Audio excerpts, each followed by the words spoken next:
Hello everybody, and welcome back to Direwolf20 Maidcraft with Karoi. So, what I've got here in my hand right now is an Apyrist's, or however you should pronounce it, backpack, in which I will store many of my beautiful bees. The ones that are perfectly the same will stack, but more on that in just a bit. First, I'm going to talk to you a bit about the new building we have here at spawn.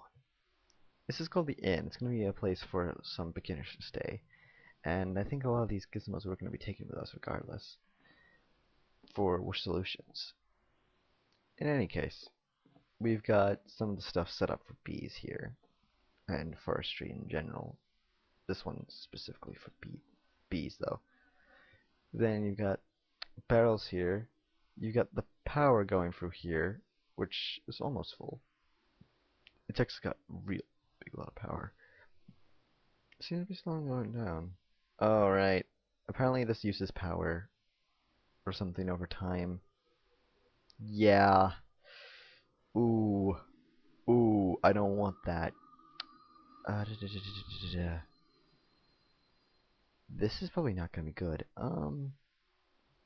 Think. Think. Yeah, that should be right now. I can just pick that up. Oh, splendid. That's a climatizer. It'll allow bees to work in different climates. In any case, I still need to show off this. This is a special sword from Thaumcraft, which I've renamed to the Wishblade of Zephyr. And what it will do is when there's two enemies standing next to each other and I swing the sword, it'll attack both of them at once. And a nice little swinging sound will occur. It's very appealing. However, if I hold right click to guard, what will happen is this little gust will form around me, and what that will do is it'll actually reflect projectiles and push away entities like players and mobs. So if the creeper's very close, it's pretty handy for quickly blowing him off. And he goes whoosh. Yeah. So, regardless, we need to get on to talking about bees. Now, I only really got into doing bees yesterday because there was an update for Thaumcraft in which they were included. So, not that they are part of Thaumcraft, it's more like an add-on.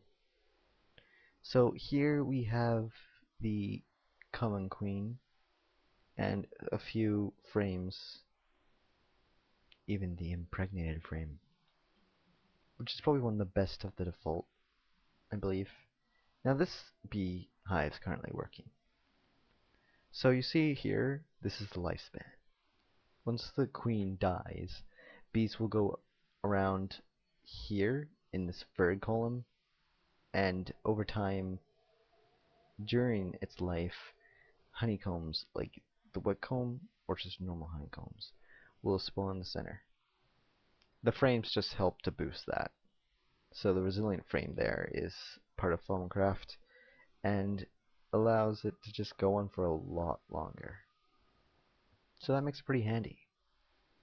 Rockies aren't very good, I've noticed, and I don't even think this one works at the moment at all at any time.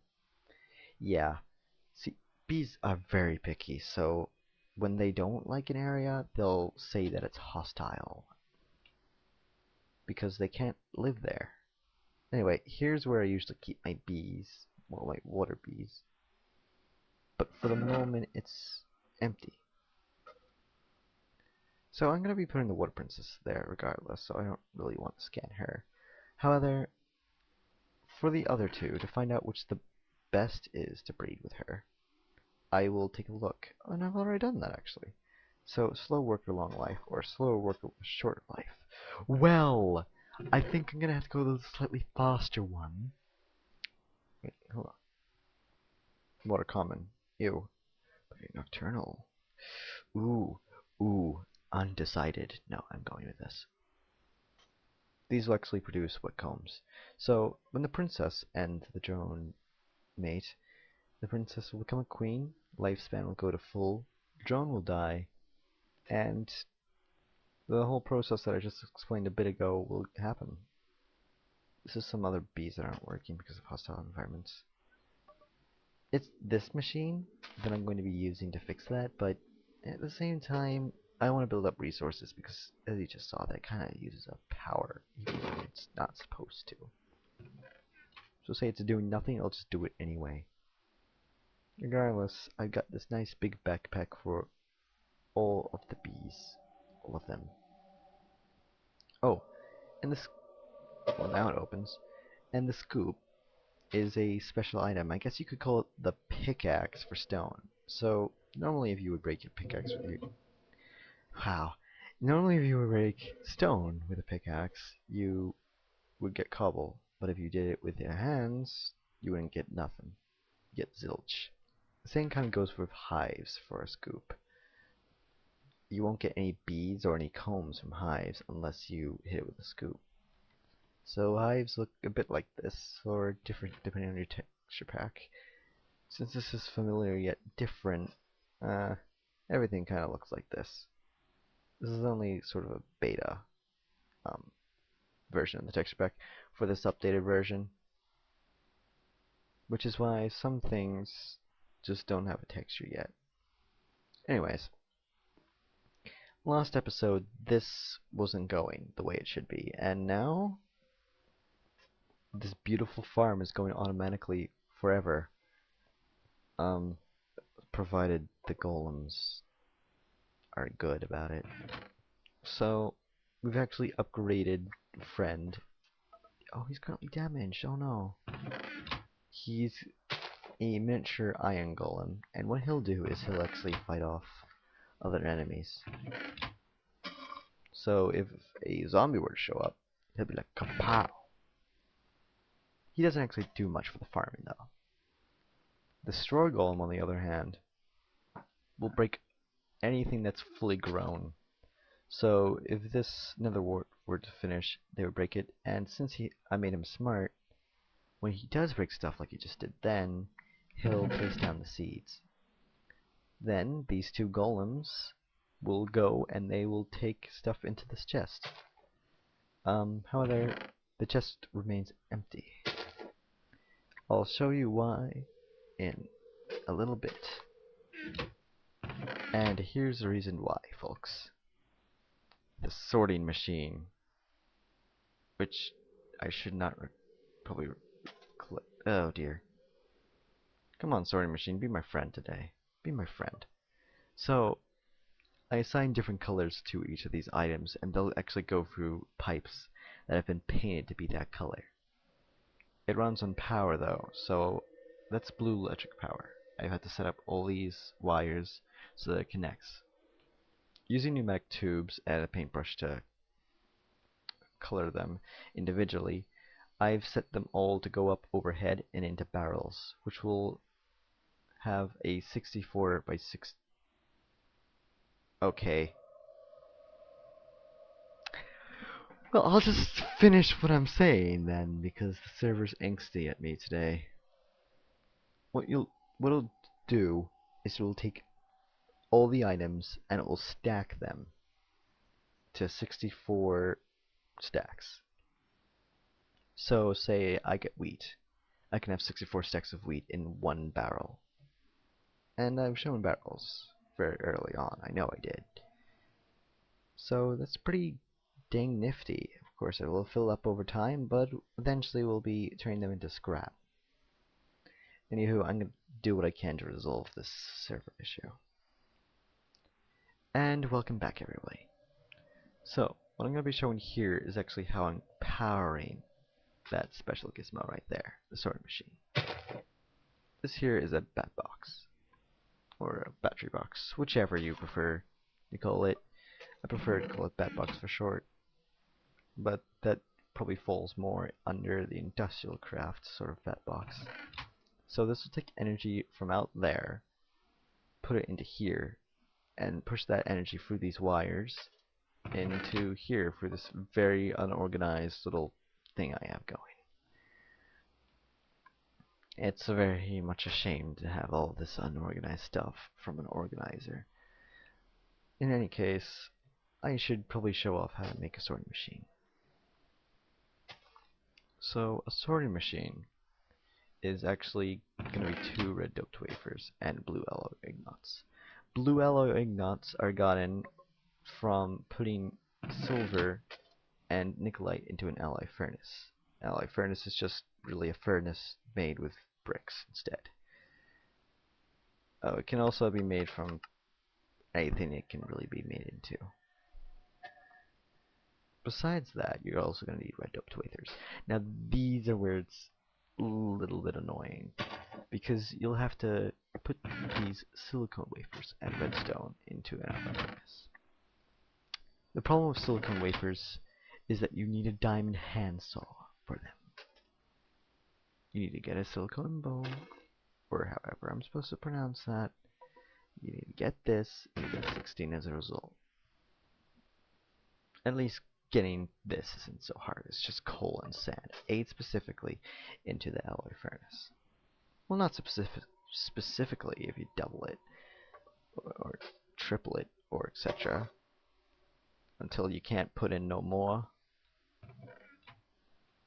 But anyways, so these are a different kind of solar panel that is from the RedPower Red texture pack. This is from RedPower mod. So unlike the other solar panels in Industrial Craft, these will of course power the RedPower stuff. And it's called Bluetricity. Yeah, fancy that. I don't think anything comes up if I right click them. I remember they don't. But yeah, they're all conjoined, so if I just put in one and put some next to it, it'll just take it from all those. So it's pretty conservative as well for space. Of course, I only really need 3, since that back box, as you could tell, was fully charged even during nighttime. These golems work very hard all the time for all of their gathering and placing in a chest. It's such hard work for them. They're always working. It's only Friend who's tired. Actually, should I name them? Well, I have named them. I just mean saying their names. Goodness. Yes, I name all my golems. So here, the store golem's name is actually Ally. The one without blue eyes is Helper, and the one with blue eyes is Partner. And Friend is still Friend. Oh, come on, Friend, look up. Yeah, that's right. You're the strongest of them all. He actually has strength, as you can tell by the green. I guess I can just say red is brains, blue is eyesight, green is strength, and yellow is speed. Oh, which is actually what Helper has on his feet there. Now they actually haven't updated the texture pack for what Friend is currently, so. Although I don't think, if I recall, they kind of look like that even if you hit them. Because I don't know if they've put the texture in for the damage golem yet. I don't particularly want to find out right now, because I don't want to hit my golems. I've hit them probably once and I felt so guilty. But anyways, looking at the front, this is kind of the result. Anything else I had sorted into here. Oh. And sometimes people just throw random junk in. Also got dirt there, because I find it a good place to put dirt. So yeah, we've got this for the flax stuff. We've got this for all the main vegetables on this side. We've got this for all the wheat and the bread as a result. And here we just have sort of everything else, as well as this gizmo. This will have it so that it runs during any time the server's down. Or I think it was any time I was on. I don't know when the server's down. Sorry. This will run even when there's no players to load this area. So it costs 1 ender pearl to run though, for about 12 hours.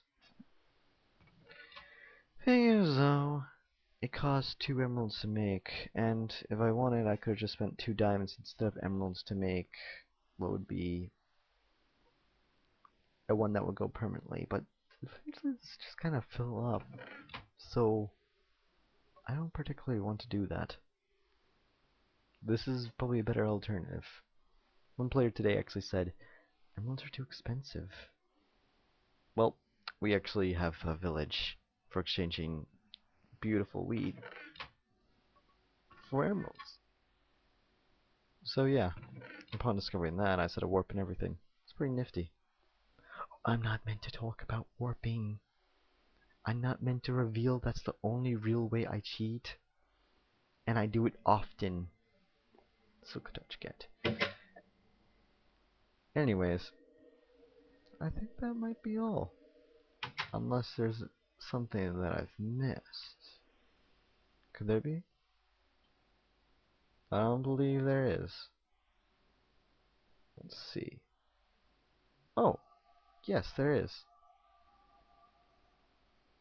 I'll just quickly run over to the maid inn.